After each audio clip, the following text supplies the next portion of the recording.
नमस्ते, मैं प्रतिभा सेठी, आपकी tarot card reader and counsellor astro point Paschim Vihar new Delhi से। आज हम बात करेंगे बहन मायावती की कुंडली के बारे में कि 2024 में इनकी परफॉर्मेंस कैसी रही है। आइए सुमित, आपका हमारे स्टूडियो में स्वागत है। नमस्कार दोस्तों, जय माता दी, राम राम, सत श्री अकाल। मैं सुमित सेठी, आपका एस्ट्रो फ्रेंड पश्चिम विहार दिल्ली से। चलिए फ्रेंड्स, स्टार्ट करते हैं आज की अपनी कुंडली। बहन मायावती की कुंडली की 2024 में इनकी परफॉर्मेंस कैसी रहेगी, क्या ये इनकी लोकसभा में जो इनकी परफॉर्मेंस है वो एवरेज रहेगी, ठीक रहेगी, ये सब सुमित आपको बताएंगे। चलिए, और जो लोग हमारे चैनल से नए जुड़े हो, वो रोड जो लोग हमारे चैनल से नए जुड़े हो, हमारे चैनल को लाइक करना, सब्सक्राइब करना, वीडियो शेयर करना मत भूलिएगा और बताते रहिए कि आपको हमारी वीडियोस कैसी लगती है। ये तो है मायावती की कुंडली। नेक्स्ट कुंडली आप किस पे देखना चाहते हैं, किसी पॉलिटिशियन या सेलिब्रिटी पे, हमें कमेंट या मैसेज करके बताइए, हम कोशिश करेंगे उसको जल्दी बनाने की उस वीडियो को। और ये इनकी डेट ऑफ बर्थ हमने इंटरनेट से लिया 15 जनवरी 1956 7:50 PM। ये हमने इंटरनेट से लिए और सुमित की अपनी कैलकुलेशंस, आप इसको माने या ना माने, आपकी अपनी मर्जी है। और ये कुंडली भी प्राइम एग्जाम्पल है पॉलिटिक्स में आने के लिए। जो लोग पॉलिटिक्स में आना चाहते हैं या जो स्टूडेंट सीख रहे हैं एस्ट्रोलॉजी, तो उनको इससे हेल्प मिलेगी। अगर आप चाहें तो स्क्रीनशॉट ले सकते हैं कि पॉलिटिक्स में पॉलिटिक्स में आने के लिए क्या क्या राजयोग होने चाहिए। और ये मैं पढ़ दूँ पॉइंट्स। दोस्तों, अब जो जैसे हम लोगों ने डिस्कस किया था पिछली बार जब हमने अखिलेश यादव की बनाई थी कुंडली, कि अब हम ना एक यूपी का एक सेशन शुरू करते हैं जिसमें अब 1 बाय 1 सब पे चलते हैं। दोस्तों, अखिलेश यादव भैया जी के बना दी, दोस्तों आज बहन जी के बनाते हैं, उसके बाद बनेंगे बाबा जी के, यानी कि योगी जी के, और एक बार ओवैसी साहब की भी। तो अब मेरे को याद है जब हमने इनकी एक बार मेरे कुंडली बनाई थी 2021 में शायद, या 2020 में 21 में डाली थी दोस्तों कुंडली, बहन मायावती की स्टार्टिंग में डाली थी यूपी चुनाव से पहले। तो उसमें जो मैंने मायावती जी के लिए कहा था एग्जैक्टली वैसा ही रहा था उनके साथ। तो मैं वो भी शेयर कर दूंगा एंड स्क्रीन पे, दोस्तों वो भी देखिएगा। और अब 2024 में दोस्तों क्या रहने वाला है, एक बार उस पर फोकस करके चलते हैं। और जब इसके बाद हम बाबा जी की कुंडली डालेंगे तो तीनों की कुंडली हमारे सामने आ जाएंगी कि अब क्या दोस्तों सिनेरियो बन सकते हैं। 70 सीटें जो हैं यूपी में लोकसभा की, उसमें मेजर चंक दोस्तों किसके पास जाने वाले, वो भी डिस्कस कर लेंगे। और दोस्तों ये कुंडली उन सभी लोगों के लिए बहुत बड़ा एग्जाम्पल बन जाता है कि जिनका एक छोटे तबके में जिनका जन्म हुआ, जिनका बहुत समृद्ध परिवार में जन्म नहीं होता, तो लेकिन वो अपने कर्मों से, अपने भाग्य से, अपने इंटेलिजेंस से क्या दुनिया जीत लेते हैं। दोस्तों मायावती दोस्तों वैसी हैं, कहाँ इनका जन्म हुआ, तो कहाँ दोस्तों चीफ मिनिस्टर रह चुकी हैं यूपी की। और यूपी में दोस्तों एक टाइम पे इनकी तूती बोलती थी, एक टाइम पे इनका दोस्तों कहता था कि लॉ एंड ऑर्डर इनके अंदर बहुत ज़बरदस्त रहा करता था। इतनी स्ट्रिक्ट क्यों है दोस्तों, लॉ एंड ऑर्डर इतना अच्छा कैसे रहा, 2019 में इनकी परफॉर्मेंस खराब क्यों रही, 2017 को चुनाव क्यों हारी जब अखिलेश यादव दोस्तों सीएम बने थे, और 2012 में सॉरी, उससे पहले दोस्तों इनका अच्छा टाइम कैसा है दोस्तों, सब समझ में आएगा हमें। तो 1 बाय 1 हम इनके कुंडली में ट्रैवल करके देखते हैं एक बार। चलिए स्टार्ट करते हैं। ये इनकी कुंडली है और ये लगना होता है फर्स्ट हाउस, 4 नंबर कैंसर इनका लगना है। आप भी देखिए आपकी कुंडली में यहाँ कौन सा नंबर लिखा हुआ है, उसी से आप हमारी प्रेडिक्शन मैच कर सकते हैं। तो आप देखिए, अब मैं पॉइंट्स पढ़ दूँ। लगन है इनका कर कैंसर, जो कि मून को डिनोट करता है, चंद्रमा को। ये फर्स्ट हाउस है, मैंने अभी बताया था। 4 नंबर लिखा है, तो लगन है इनका कैंसर कर्क, जो कि मून चंद्रमा को डिनोट करता है। चंद्र लगन इनका मकर है, कैप्रिकॉन, जो कि शनि को डिनोट करता है।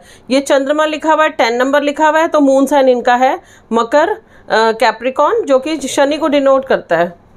और हम इसी से अपनी वैदिक एस्ट्रोलॉजी फॉलो करते हैं। सूर्य लगन है इनका मकर कैप्रिकॉन, वो भी सूर्य लगन भी यही है, यहाँ पे सूर्य लिखा हुआ है मकर कैप्रिकॉन, वो भी शनि को डिनोट करता है। मतलब डबल असेंडेंट हो गया इनका, शनि डबल असेंडेंट, बिल्कुल शनि डबल असेंडेंट हो गया।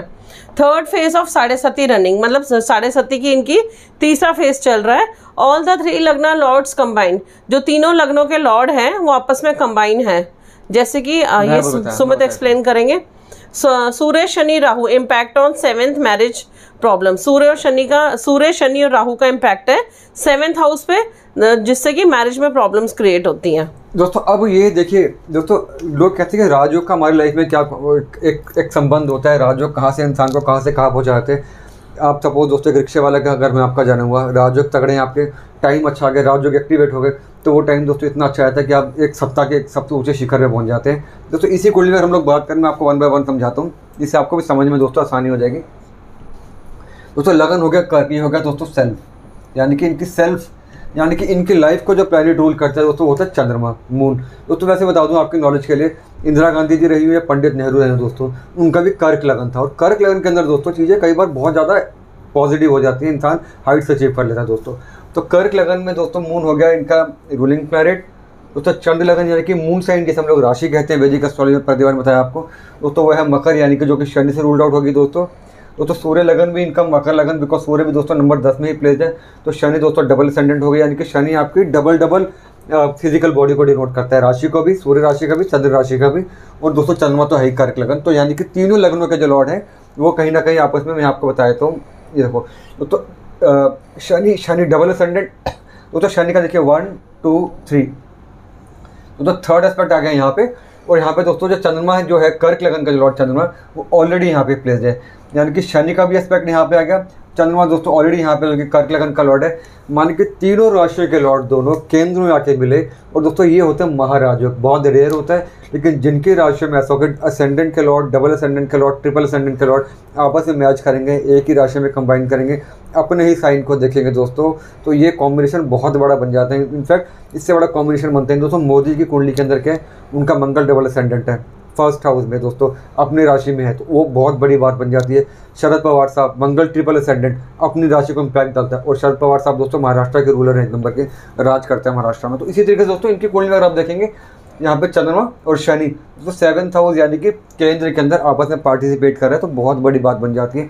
तो ये राजयोग दोस्तों जिसके भी कुंडली के अंदर होगा, आपका जन्म चाहे छोटे परिवार में हो, बड़े परिवार में हो, राजा महाराजों के घर पे हो, आपका जब राजयोग जागृत होगा तो आप देखेंगे बहुत बड़ी चीज़ दोस्तों हो जाती है। दोस्तों इनकी राशि है मकर राशि। और दोस्तों मकर राशि वालों का लास्ट 17 जनवरी 2023 से 7.5 का थर्ड फेज स्टार्ट हो रहा है, यानी कि पिछले करीब 7.5-8 साल से इनकी 7.5 चल रही थी। और जब हम इनकी बात करेंगे कुंडली की तो आपको समझ में आ जाएगा 7.5 ने कैसे इनका डाउनफॉल करा है। तो दोस्तों थर्ड फेज 7.5 स्टार्ट होगा 17 जनवरी 2023 को, जो कि मार्च 2025 तक चलेगी। दोस्तों अब देखिए, मैंने आपको एक बात हमेशा बताई कि सूर्य को, राहु को और शनि को दोस्तों इनको कहा गया सेपरेटिव प्लैनेट। मीन्स अगर ये प्लैनेट कंबाइन करेंगे, एटलीस्ट दो प्लैनेट इनमें अगर कंबाइन करेंगे, चाहे वो दोस्तों वो सूर्य शनि हो, सूर्य राहु हो, या शनि राहु हो, या राहु सूर्य हो, जहाँ पे भी इनका इकट्ठा इम्पैक्ट जाएगा, साइमल्टेनियस इम्पैक्ट जाएगा, साइमल्टेनियस दोस्तों कंजंक्शन होगा इनका, यहाँ पे एस्पेक्ट होगा इनका, उस हाउस से आपको दूर होना पड़ जाता है। मान लीजिए किसी लेडी के 5th हाउस में, तो प्रेगनेंसी में दोस्तों बहुत इशू आते हैं, बिकॉज 5th हाउस प्रेगनेंसी का होता है। 4th हाउस में होगा, 4th हाउस अपने परिवार को, तो आपको अपने परिवार छोड़ के जाना पड़ता है। 6th हाउस में होगा तो किडनी में, कई बार किडनी, इंटेस्टाइन, लिवर से आपको कहीं ना कहीं दूर होना पड़ता है, रिप्लेसमेंट की नौबत आ जाती है। दोस्तों इसी तरीके से अगर ये 7th हाउस में इम्पैक्ट होगा, देखिए सूर्य यहाँ पे है, केतु का इम्पैक्ट यहाँ पे आ रहा है, शनि का इम्पैक्ट दोस्तों यहाँ पे आ चुका है। और दोस्तों यहाँ पे अगर आप नोटिस करेंगे शनि के साथ राहु के होने की वजह से, तो शनि के अंदर राहु का भी इम्पैक्ट है। तो जितनी भी नेगेटिविटी दोस्तों यहाँ पे आ गई 7th हाउस के अंदर, और 7th हाउस में नेगेटिविटी आती है दोस्तों, इनकी शादी नहीं हुई। तो इस तरह से दोस्तों 7th हाउस में जिन गर्ल्स का भी या बॉयज़ का भी राहु शनि सूर्य कॉम्बिनेशन होगा, उनको मैरिज में इशूज आ ही जाते हैं तकरीबन। हाँ, जुपिटर स्ट्रॉन्ग हो लड़कियों की कुंडली में तो शादी पे काफ़ी ज़्यादा नेगेटिविटी कम हो जाती है। लड़कों में शुक्र स्ट्रॉन्ग हो तो शादी की नेगेटिविटी कम हो जाती है। बट यहाँ पे दोनों के चार्ट देखने पड़ते हैं हमें अपनी उसकी स्ट्रेंथ को देखने के लिए। तो दोस्तों बेसिकली ये था कि यहाँ पे लगन आपस में मिलेंगे तो चीज़ें बेहतर हो जाती हैं। दोस्तों अब इतनी स्ट्रिक्ट क्यों, मैं आपको एक बार बता दूँ। देखिए केतु को देखिए आप, दोस्तों केतु होता है स्ट्रिक्ट प्लैनेट। देखिए 1 2 3 4 5, तो 3rd हाउस में केतु का एस्पेक्ट अगर आप यहाँ पे देखेंगे, 3rd हाउस में केतु का इम्पैक्ट है। 3rd हाउस दोस्तों करेज के लिए होता है, 3rd हाउस बोल्डनेस के लिए होता है, केतु करेज के लिए ही होता है। तो जब भी दोस्तों केतु का इम्पैक्ट 3rd हाउस पे होगा, या केतु या मंगल का इम्पैक्ट दोस्तों 3rd हाउस पे होगा, ऐसा इंसान बहुत स्ट्रिक्ट हो जाता है, no nonsense kind of person हो जाता है, एक अच्छा रूलर बन जाता है, एक अच्छा एडमिनिस्ट्रेटर बन जाता है, सख्त एडमिनिस्ट्रेटर बन जाता है। दोस्तों यही यहाँ पे दोस्तों केतु का इम्पैक्ट 3rd हाउस पे आने से, जो कि बुध की राशि के अंदर, जो कि माइंड को डिनोट करता है, तो यहाँ पे अगर आप नोटिस करेंगे चीज़ें बेहतर हो जाती हैं। इसलिए दोस्तों यही केतु अगर आप देखेंगे सूर्य को भी इम्पैक्ट करता है, 1 2 3 4 5 6 7 8 9, दोस्तों केतु का इम्पैक्ट सूर्य के ऊपर भी है। तो सूर्य भी दोस्तों गर्म प्लैनेट, केतु भी गर्म प्लैनेट, तो ऐसे इंसान गर्म बहुत ज़्यादा होता है, स्ट्रिक्ट हो जाता है। तो दोस्तों जब सीएम थी तो कहा जाता है कि अगर अब तो खैर योगी जी हैं, बाबा जी हैं, उससे पहले अगर किसी के राज में अगर दोस्तों लॉ एंड ऑर्डर बिल्कुल अप टू डेट रहा था तो बहन मायावती थी वो, तो क्योंकि ये खुद बहुत सख्त है। तो सख्त इंसान दोस्तों एडमिनिस्ट्रेटर भी सख्त होकर चलता है। तो ये मतलब एक काइंड ऑफ दोस्तों राजयोग था जिसमें इनको काफ़ी ज़्यादा बेनिफिट मिले। और भी अगर मैं आपसे राजयोग की बात करूँ दोस्तों, एक और मैं आपको बताया, तो उससे पहले हम लोग दशाओं पे हैं। तो देखिए यहाँ पे इसको हम लेते हैं जनता वाला पार्ट। दोस्तों जनता का जो लॉर्ड होता है यहाँ पे देखिए शुक्र है, और शुक्र दोस्तों अपने से 5th हाउस में, देखिए 1 2 3 4 5, अपने से जो भी प्लैनेट दोस्तों 5th हाउस में होगा, या अपने से जो भी प्लैनेट 9th हाउस में होगा, बहुत पॉजिटिव हो जाता है दोस्तों। इनको जनता की सपोर्ट यहाँ पे रहती है हमेशा। देखिए अपने से 5th हाउस में आ गया, और दोस्तों जनता का जो एक नेचुरल रिप्रेजेंटेटिव होता है वो होता है चंद्रमा। तो चंद्रमा ना सिर्फ केंद्र के अंदर है, बल्कि अपने साइन को भी देखते हैं और सूर्य को भी देखते हैं, नेम एंड फेम के लिए। तो जनता वाला पार्ट दोस्तों इनका कितना ज़्यादा स्ट्रॉन्ग है आप यहाँ से देख सकते हैं। भाग्य की बात करें दोस्तों, 9th हाउस का लॉर्ड दोस्तों, 9th हाउस भाग्य का होता है, लक को डिनोट करता है दोस्तों, ये लक। दोस्तों 9th का लॉर्ड 2nd हाउस में आ गया, Jupiter 2nd house, retrograde Jupiter इतना ज़्यादा स्ट्रॉन्ग। तो दोस्तों लक वाला प्लैनेट जब भी सेकंड हाउस में होगा, आपकी वेल्थ और आपका लक, आपकी ब्लेसिंग्स, आपका आशीर्वाद, ऊपर वाले का आशीर्वाद, आपके घर वालों का आशीर्वाद दोस्तों, वो यहाँ पे सेकंड हाउस में आके वेल्थ में एक्यूमुलेशन हो जाती है, वेल्थ में अंदर बढ़ोतरी हो जाती है। Last but not the least दोस्तों, वेल्थ का लॉर्ड दोस्तों यहाँ पे है सन, जो कि सिंह राशि का लॉर्ड बनते हैं। वो भी सेल्फ हाउस को देख के अपनी सारी वेल्थ, अपनी सारी नेम एंड फेम, अपनी सारी प्रॉस्पेरिटी इनके सेल्फ हाउस में देखें, तो उनको पैसे को लेकर, नेम एंड फेम को लेकर, स्ट्रेंथ को लेकर सब कुछ ब्लेस करके जा रहे हैं यहाँ पे। चलिए अब हम आते हैं इनकी दशाओं पे। दशाओं पे आने से पहले, हाँ फ्रेंड्स, जिंदगी में होना है सफल तो जुड़िए एस्ट्रो पॉइंट सुमित सेठी से।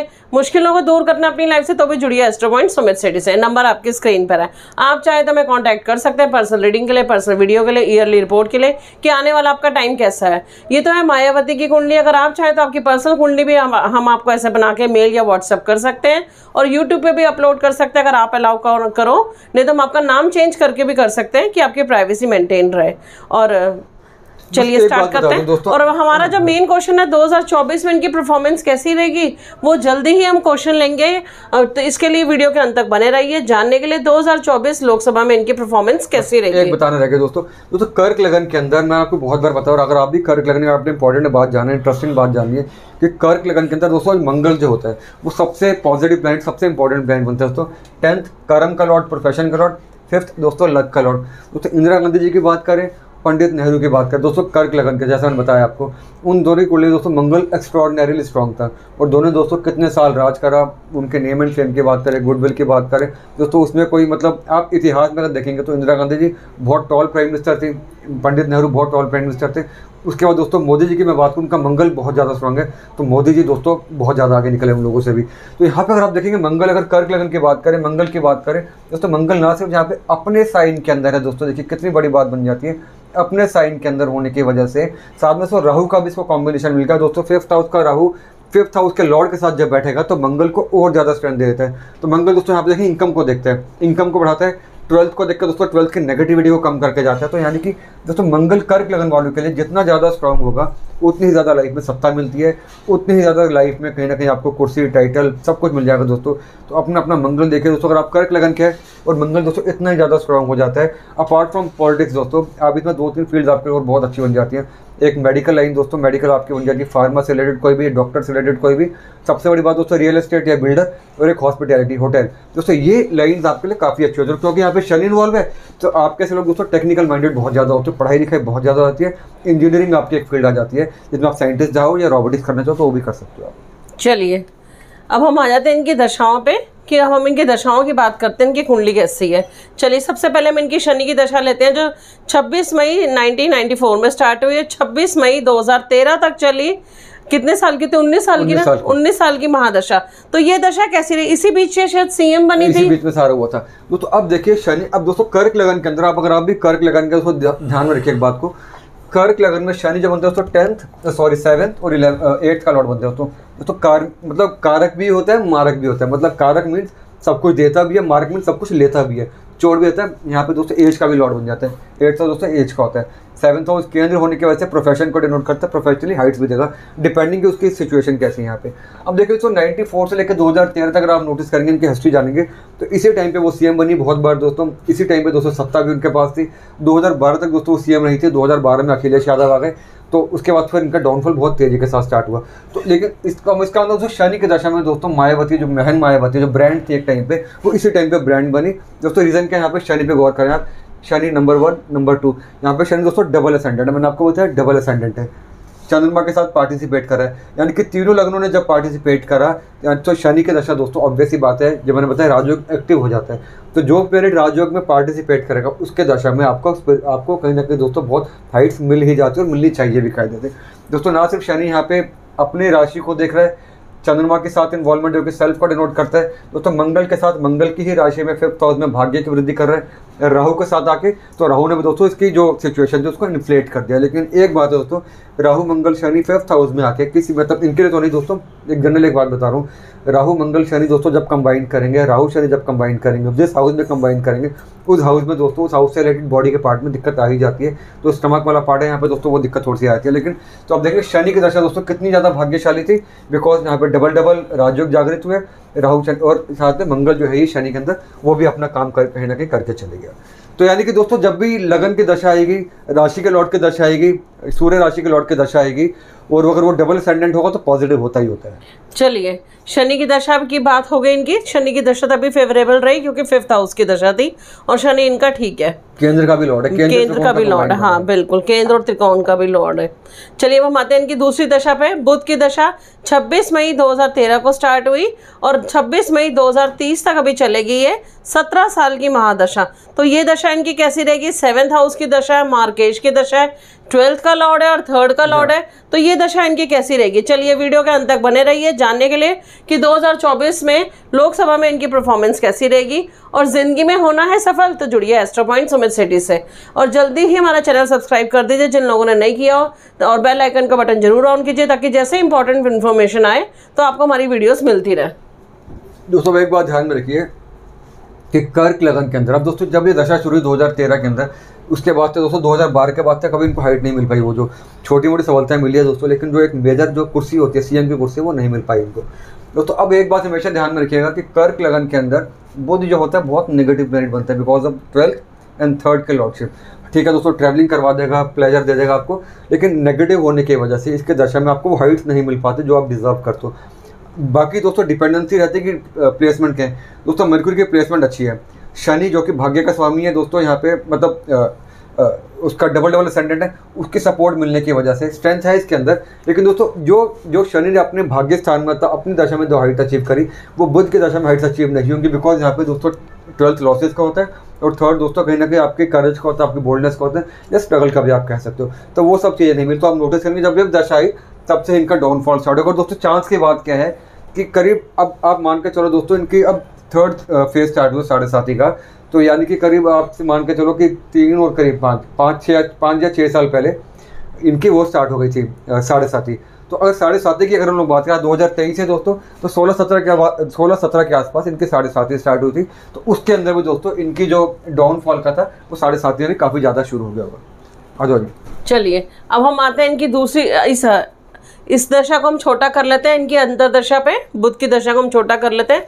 मरकरी वीनस, बुध और शुक्र की दशा जो 18 अक्टूबर 2016 को स्टार्ट हुई थी और 9 अगस्त 2019 तक चली थी, ऑलमोस्ट 3-3.5 साल की दशा। और इसी बीच लोकसभा के चुनाव थे 2019 में। तो ये दशा इनके लिए कैसी रही थी? सुमित, आपने डेट शायद गलत नहीं डाली, वेडनेसडे नहीं डालनी थी आपको। हाँ सॉरी, वेडनेसडे, ये वेडनेसडे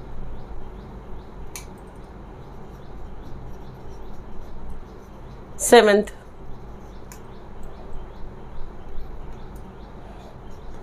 दोस्तों यहाँ पे क्या था आप नोटिस करेंगे दोस्तों, करीब 2016-2017 के आसपास दोस्तों इनके 7.5 स्टार्ट हो गई थी। ठीक है दोस्तों, अब इस चीज़ को जरूर रखे चलिए कि 7.5 जब आएगी, शनि जितना मर्जी इंपॉर्टेंट प्लैनेट हो दोस्तों, कर्क लगन के अंदर 7.5 का भी ज़्यादा अच्छा करती नहीं है।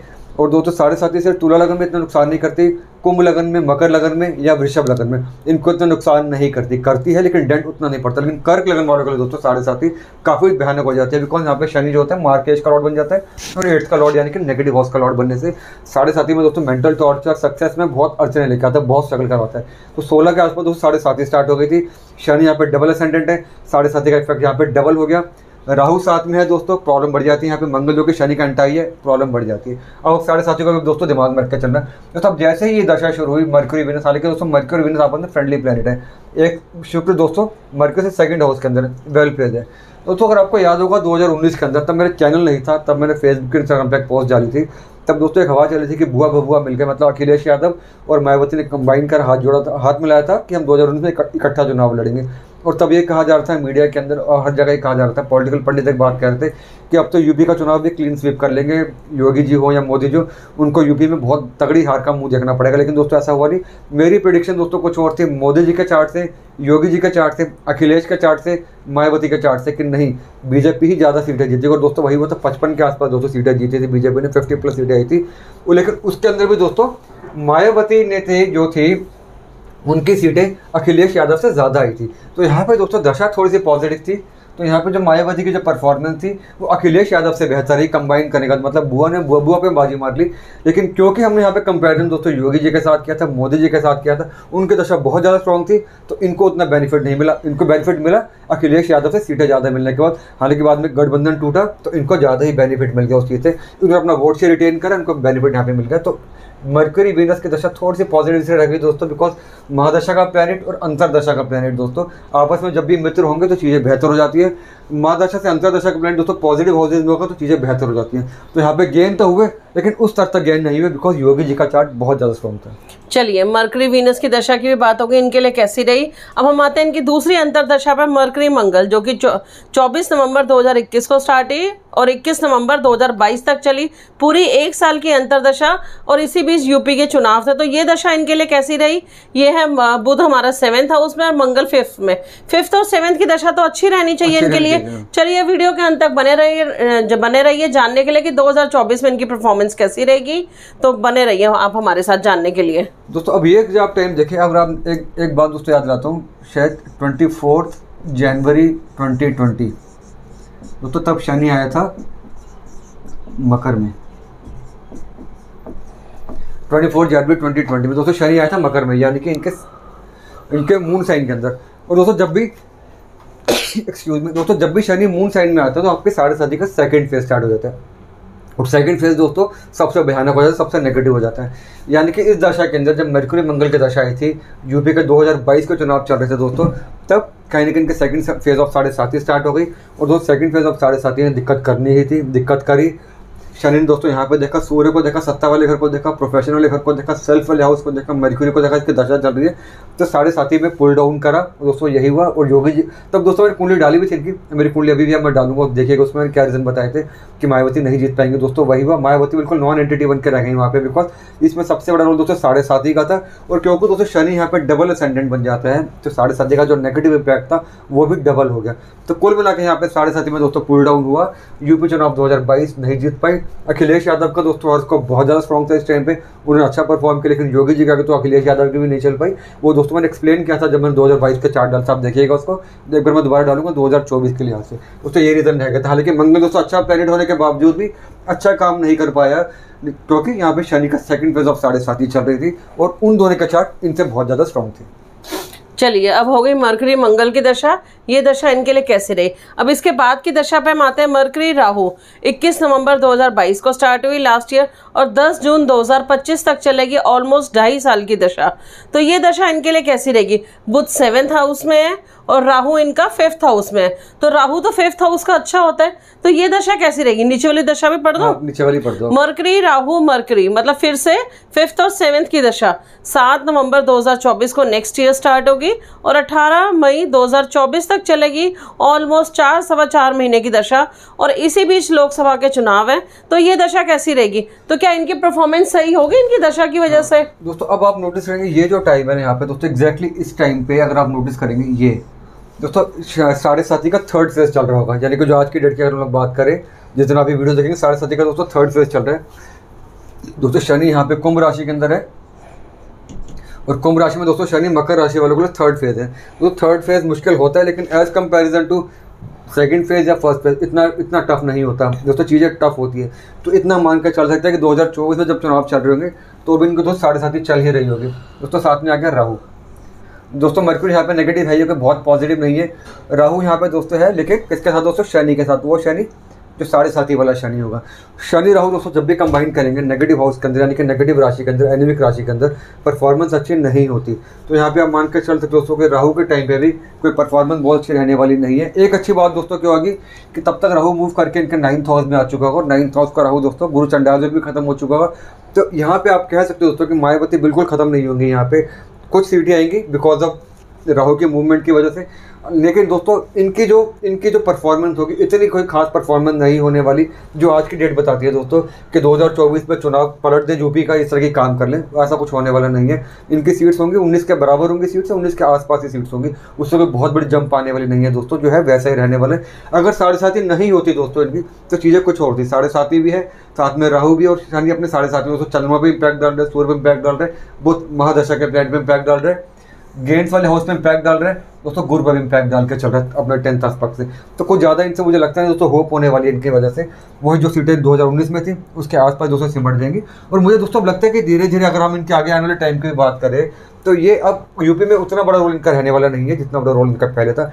आने वाले टाइम में दोस्तों अखिलेश यादव वर्सेस योगी जी, ये मतलब एसपी वर्सेस बीजेपी, वही दोस्तों ज़्यादा रहेगा। तो ये दोस्तों अब मेरे ख्याल से उनको, इनके लिए मैदान अब धीरे धीरे सिमटता चला जा रहा है, मैदान अब छोटा सा रह गया इनके लिए जहाँ पे फाइट करेंगे। मतलब सुमित, आपकी प्रेडिक्शन, आपकी कैलकुलेशन क्या कहती है कि इनकी जो परफॉर्मेंस है वो एवरेज रहेगी? एवरेज के आसपास ही, बहुत सो परफॉर्मेंस। अभी देखो योगी जी के जब डालेंगे तो तब समझ में ज़्यादा आ जाएगी, बिकॉज अखिलेश के मैं डाल चुका हूँ, योगी जी के डालनी है दोस्तों। इसके बाद मेरी कोशिश रहेगी उनके डालने की, असदुद्दीन ओवैसी की, इनकी मैंने पहले भी डाली थी 2022 के चुनाव से पहले। एक बार दोस्तों उनके भी डालते हैं, क्लैरिटी और ज़्यादा मिल जाएगी। लेकिन दोस्तों इनकी परफॉर्मेंस कोई बहुत मजेदार परफॉर्मेंस नहीं रहने वाली, बिल्कुल डाउन परफॉर्मेंस रहेगी। चलिए फ्रेंड्स, सुमित के वर्ड्स मार्क कर लीजिए। ये कह रहे हैं मायावती जी की परफॉर्मेंस एवरेज रहेगी, कोई बहुत ज़्यादा नहीं रहेगी, और दिन पे दिन अब उनकी जो है राजनीति में परफॉर्मेंस वो कम ही होगी। हाँ, बस सिमट जाएगी वो, ज़्यादा नहीं रहेगी, उनका रोल खत्म होते जा रहा है डे बाय डे। चलिए फ्रेंड्स, आज के लिए इतना ही। किसी के कोई क्वेश्चन रहेगा तो कमेंट या मैसेज करके पूछ सकता है हमसे कि आने वाला टाइम उनका, आने वाले में टाइम में उनको क्या क्या और प्रॉब्लम आ सकती हैं। चलिए आज के लिए इतना ही, जल्दी मिलते हैं। वीकली कुंडली का टाइम आ गया, अब तो वीकली हॉरोस्कोप का टाइम आ गया, तो जल्दी मिलते हैं वीकली हॉरोस्कोप पे। तो bye, take care, have a good day. एक चीज दोस्तों बता दूं, डिस्पाइट कि इनके ये राजनीतिक करियर दोस्तों इतना नहीं रहा, लेकिन इतने एक दोस्तों इनके लिए खासियत है कि इनको सलाम देना चाहिए कि इसमें जो सेल्फ वाला जो पार्ट है, जो इंसान अपने बलबूते इतनी हाइट्स अचीव करता है, अपने जज्बे से अपनी हाइट्स अचीव करता है दोस्तों, ये वाली है। इसके लिए दोस्तों इनको हमेशा सलाम रहना चाहिए कि इतने छोटे से घर में जन्म लेके दोस्तों इन्होंने हाइट्स अचीव करी। तो ये दोस्तों कुंडली एग्जांपल है उन सभी के लिए। तो कभी हिम्मत मत हारिए कि आपका एक जन्म कोई छोटे घर में हो, जब पेरेंट्स इतने ज़्यादा आपके अफ्लुएंट नहीं हो, तो लेकिन आप अपने एफर्ट से, अपने कर्मों से आसमान छू सकते हैं दोस्तों। ये कुंडली प्राइम एग्जांपल है। चलिए दोस्तों, जय माता दी, राम राम, सत श्री अकाल, जय हिंद, जय भारत।